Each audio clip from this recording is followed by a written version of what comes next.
हिंद दोस्तों, मेरा नाम सौरभ गुप्ता है। आज हम बात करेंगे बीपीएससी 3.0 के बारे में और उसमें बात करेंगे हिंदी टीजीटी की तैयारी के बारे में। यानी हिंदी टीजीटी का मतलब सीधा हुआ 9 टू 10th, यानी 9 टू 10th, यानी इसका तैयारी हम कैसे करें और कि उसके बारे में आपको सबसे पहले हम चर्चा करेंगे कट ऑफ के बारे में। यानी जो कट ऑफ आया था पिछली बार ओबीसी का ओबीसी का कट ऑफ आया था 81, ईडब्ल्यूएस का आया था 79 और जनरल का आया था 88। यानी कुल मिलाकर कट ऑफ की बात किया जाए 0.1 से, यानी कुल मिलाकर उससे दुगुना कट ऑफ आया था। इसमें भी कैटेगरी वाइज था, एससी एसटी का 56 था और एससी का 65 था। यानी कुल मिलाकर इसमें कट ऑफ काफी हाई गया था। उसका कारण ये था कि अदर स्टेट वाले बच्चे आ गए थे, ज्यादा बच्चे आ गए थे और सबको मौका दे दिया गया। एक लिमिट नहीं रखा गया कि किस बच्चे को कितना मौका मिलना चाहिए। लेकिन बीपीएससी 3.0 में बहुत ज्यादा सावधानी रखा गया है और उसमें कहा गया है कि 10% बच्चों को ही अदर स्टेट वालों को मौका दिया जाएगा। और 90 आपको पता है कि इसमें कुल कितना सीट आया है 9 टू 10th में 3.0 में 2069, यानी कुल कितना सीट है 2069। फॉर्म कितने पड़े हैं लगभग 11,000, यानी एक सीट पर 5 लोग हैं, एक सीट पर 5 लोग हैं। इसमें भी कई लोग मल्टीपल है। मल्टीपल का मतलब ये हुआ जो 6 to 8 भी भरा है, 11-12 भी भरा है और 1 से 5 भी भरा है। तो कुल मिला के मल्टीपल के मान लेंगे तो कुल इसमें होंगे 9,000 यानी मान कर चलते हैं 1 पर 4 सीटें रहेंगी। और वही लोग छूटे हैं जिनका 1 नंबर 2 नंबर 4 नंबर से हुआ है। इसमें अलग से कोई कंडक्ट नहीं आया, इसलिए नहीं आया है कि आपको पता है ये फॉर्म भरवाया है लेकिन ये परीक्षा नहीं हुआ है। और आज की डेट में भी उसका कहा जा रहा है कि ये स्टेट का फॉर्म का डेट और बढ़ेगा। यानी आप मान कर चलिए कि इसमें तो आप भर नहीं पाएंगे, एडमिट कार्ड का आने वाला है 2-4 दिन में। अब यानी बीपीएससी 4.0 कहा गया है कि जो अगस्त में आएगा 24 अगस्त को, पता ना कब आएगा क्या नहीं होगा। ये तो जो आपकी भर्ती होने वाली चुनाव के चलते आपको हो रही है, साफ कहा जाए तो। इसलिए क्योंकि चुनाव ही एक मुद्दा है कि जो अचानक इतना जल्दी एग्जाम हुआ है, होने वाला है और सब कुछ लिया गया है। अतुल प्रसाद सर ने कहा था कि इसको मान के चलिए एक सप्लीमेंट्री रिजल्ट आया तो बहुत अच्छा हुआ कि सबको मौका मिला।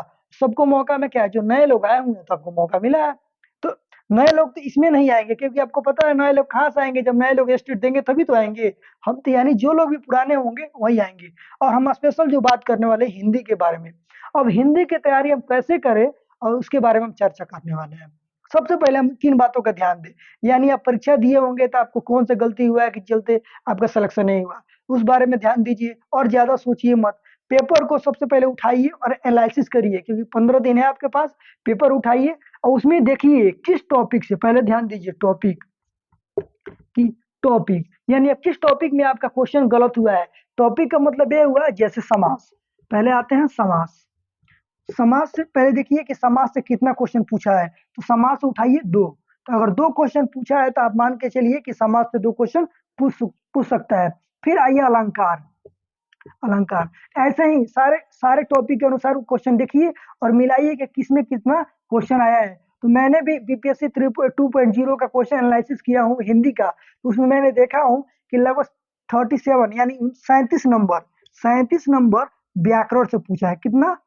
व्याकरण से। तो 37 नंबर व्याकरण से पूछा है और उसमें लगभग 25 से 27 क्वेश्चन पूछा है साहित्य से। यानी क्वेश्चन जो ज्यादा पूछ रहा है व्याकरण से पूछ रहा है। तो यानी हम सबसे पहले किस पर ध्यान देंगे? व्याकरण में। साहित्य में जो क्वेश्चन आपको आएगा वो तो आप एक बार में टिक मार देंगे सही हो जाएगा, लेकिन कहने का मतलब व्याकरण एक ऐसा होता है जो सोच समझ कर एक बिंदी के चलते क्वेश्चन गलत हो सकता है। एक प्रश्न पूछा था, आज रविवार है, आज रविवार है, तो अगर इस पर बिंदी लग गया तो बिंदी लग गया तो आज रविवार है तो होगा नहीं, उसका आंसर होगा आज रविवार है। क्योंकि कभी भी बोला जाता है कि जैसे आज रविवार है, तो आज रविवार है तो हम प्रेम से बोलेंगे आज रविवार है, ऐसे थोड़े बोलेंगे आज रविवार है, तो ऐसे तो बोलेंगे नहीं। हम जो नॉर्मल एक क्वेश्चन के एक बिंदी के चलते आपका क्वेश्चन गलत हो सकता है, क्योंकि मेरा भी एक इसी बिंदी को चलते एक क्वेश्चन गलत हुआ है। तो ऐसे छोटी छोटी बातों को व्याकरण में ध्यान दिया जाता है क्योंकि बहुत लंबा तो होता नहीं है व्याकरण। एक तो लिमिट है कि आपको 16 कुल मिलाकर 16 टॉपिक होता है हमारे हिसाब से। आप 16 टॉपिक पर ध्यान दीजिए क्योंकि निबंध वगैरह तो पूछता है नहीं इसमें। तो 16 टॉपिक कौन कौन सा होता है? सबसे पहले समास, व्याकरण, विशेषण, क्रिया, मि- होता है समास, अलंकार, रस, क्रिया विशेषण इत्यादि काफी टॉपिक होती हैं जिनके बारे में बताते हैं। छंद हो गया, छंद हो गया, उपस्वर हो गया, प्रत्यय हो गया, तो विस्मयादि उसमें इसमें आपको पूछ सकता है, परिभाषी पूछ सकता है। यानी सभी टॉपिक से दो दो नंबर, एक एक नंबर से पूछा गया है। सबसे ज्यादा पूछा गया है मुहावरा से, तो मुहावरा से क्वेश्चन पूछा गया तीन। तो मुहावरा में हम देखेंगे कि हमारा मुहावरा हमारा मजबूत है कि नहीं मजबूत है। तो मुहावरों के बारे में हम देखेंगे और उस बारे में चर्चा करेंगे। लगभग मुहावरा से लगभग सभी किसी का सही हो जाता है। लेकिन हम सबसे ज्यादा जो ध्यान देने वाली बात है, जो छोटी छोटी बिंदी और छोटे छोटे बिंदी जो गलत होता है, जैसे क्रिया विशेषण, जैसे राम घर जाता है, उसमें उसमें बताना है कि राम क्या है। तो यही पूछ दिया क्रिया क्या है, तो राम कहाँ जाता है, घर जाता है। तो घर जाता है क्या कर रहा है, वो क्रिया कर रहा है ना कि राम घर जा रहा है। ये कोई क्रिया हो गया। राम आम खाता है, तो राम आम खाता है, तो वो भी देख क्या खाता है, आम खाता है। तो आम आम हुआ ना संज्ञा, एक जब हुआ, राम हुआ संज्ञा, और क्या खाता है, काम, आम। आम खाता है तो विशेषण हो गया, क्या आम को खाता है ना। तो जैसे ऐसे ही क्रिया विशेषण, इन बातों पर ध्यान देना पड़ेगा। जैसे बहुत ऐसी चीजें होती है जिनमें छोटी छोटी बातें होती है, उन पर ध्यान देना पड़ेगा। तभी हमारा भी इसमें बीपीएससी क्लियर हो जाएगा। क्योंकि नॉर्मल अलंकार समाज तो सब कोई पढ़ लेता है। सब हमको पता है कि काल तीन प्रकार के होते हैं। तो अगर कोई पूछे कि काल कितने होते हैं, हम कहेंगे तीन प्रकार। कौन सा, भूतकाल, भविष्यकाल, वर्तमान काल। लेकिन उसमें अगर ये पूछ दे कि भूतकाल में कितने होते हैं, तो अगर हमको जानकारी रहेगा तो ही तो बताएंगे। भूतकाल में कितना होता है, 6 होता है। ठीक, तो 6 होता है, जानकारी रहेगा तभी तो बताएंगे। सामान्य का वर्तमान काल में कितना होता है, 3 होता है।